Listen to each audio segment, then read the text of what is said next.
Assalamualaikum warahmatullahi wabarakatuh. Bertemu lagi dengan saya di channel YouTube Kanda Data. Pada kesempatan ini saya akan membagikan video tutorial mengenai cara analisis korelasi untuk variabel yang diukur dengan skala Likert dan kemudian bagaimana cara interpretasi outputnya. Untuk memudahkan, saya di sini sudah menyiapkan sebuah contoh kasus penelitian yaitu untuk variabel kompetensi dan kinerja. Kita lihat variabel view-nya. Nah, di sini ya, kita lihat bahwa di sini ada contoh kasus bagaimana hubungan antara kompetensi peternak dan kinerja usaha ayam broiler. Jika kita melakukan peningkatan kompetensi, bagaimana sih hubungannya dengan kinerja usaha? Apakah meningkat atau menurun? Nah, oleh karena itu kita bisa analisis secara kuantitatif. Nah, ketika kita melihat tadi di judul yang saya sampaikan bahwa kita mengukur menggunakan skala Likert.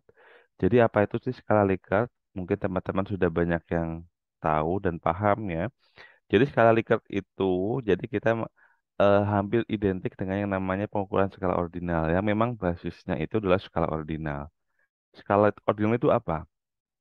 Jadi data yang diukur dengan skala ordinal itu kita akan mengkategorisasi data ya atau membeda-bedakan data dan kemudian dalam membedakan tersebut itu ada tingkatan. Oleh karena itu dalam skala Likert itu kita membedakan dari terendah ke tertinggi atau sebaliknya dari tertinggi ke terendah. Oleh karena itu baik item pernyataan maupun pertanyaan kita bisa menggunakan yang positif atau negatif silakan saja sepanjang konsisten. Contohnya dalam skala Likert umumnya dibuat dalam skala 1 sampai 5 ya. Yang skor paling tinggi kita bisa dibalik ya, tergantung dari positif atau negatifnya. Kalau kita menggunakan positif untuk sangat setuju kita berikan skor paling tinggi yaitu skor 5. Kemudian untuk skor sangat tidak setuju kita berikan skor paling rendah yaitu skor 1. Ya, jadi sudah jelas kalau kita membuat skala Likert 1 sampai 5 ya skalanya dari tertinggi ke terendah ya, sangat setuju skor 5, kemudian setuju skor 4, tengah-tengahnya ya antara setuju dan tidak setuju itu skor 3, kemudian tidak setuju skor 2, dan yang terakhir adalah sangat tidak setuju itu skor 1. Jadi sudah jelas ya. Jadi di sini untuk variabel kompetensi dan kinerja ada 33, 34, 25, 20 ini merupakan akumulasi skor dari item-item pernyataan skala Likert. Untuk jumlahnya berapa itemnya? Itu tergantung dari peneliti. Kalau di mana item pernyataan tersebut sudah dinyatakan merepresentasikan dari kompetensi misalkan, ya berarti sudah misalkan ada 9 item pernyataan. Kalau udah 9 berarti nilai maksimalnya ya 9 kali 5, berarti 45. Paling rendah ya 9 kali 1 9, berarti nilainya antara 9 dengan 45. Kebetulan di sini responden pertama nilainya 33 ya. Jadi di sini untuk variabel name-nya kita tulisan kompetensi, labelnya kompetensi peternak, kemudian measure-nya kita pilih ordinal. Ya, karena pengukuran skala Likert itu sama dengan pengukuran skala ordinal. Kemudian untuk kinerja, di sini adalah kinerja usaha ayam broiler. Labelnya kita tulis ini, kemudian measure-nya juga ordinal. Jadi sampai sini jelas ya, karena variabel kompetensi dan kinerja ini adalah variabel non parametrik yang diukur dengan skala ordinal atau skala Likert ya. Jadi kita kan tidak langsung memperoleh angka kuantitatifnya ya. Kalau kita mengukur kinerja, beda sama profit. Profitnya sekian juta, langsung ada angka kuantitatif. Bedanya kalau kinerja berapa? Nah, kan tidak bisa ya. Oleh karena itu kita buatkan skala Likert sehingga kita dapatkan skor sehingga kita bisa lakukan analisis.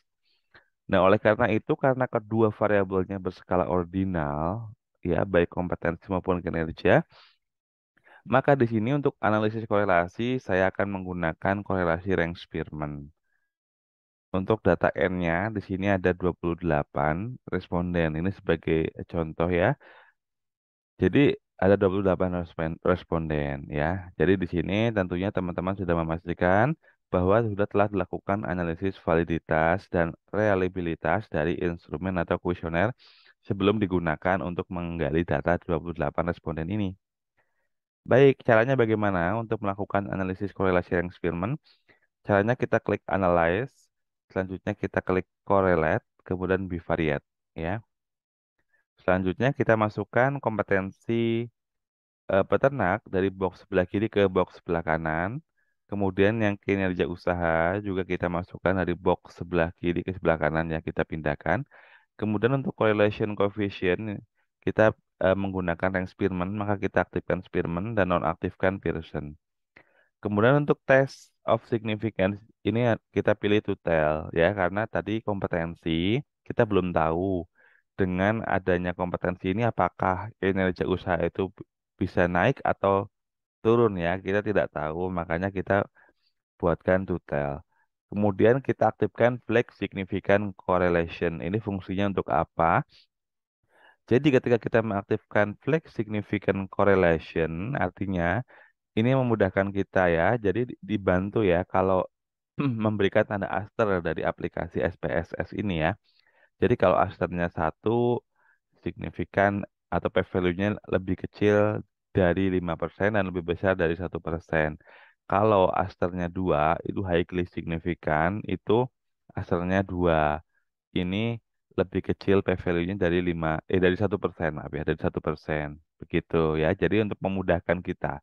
Sebetulnya kita juga bisa lihat dari p-value-nya ya atau titik ya kalau di SPSS itu ya. Langsung saja kita klik OK, maka output hasil analisis akan muncul. Nah, di sini ini adalah correlation experiment raw ya. Di sini kita lihat bahwa koefisien korelasi strength Spearman ini adalah 0,813 titik 1813. Nah, kita lihat di sini hasilnya dua, yaitu correlation is significant at the 0,01 level to tail ya. Jadi di sini highly significant. Kemudian untuk interpretasinya bagaimana?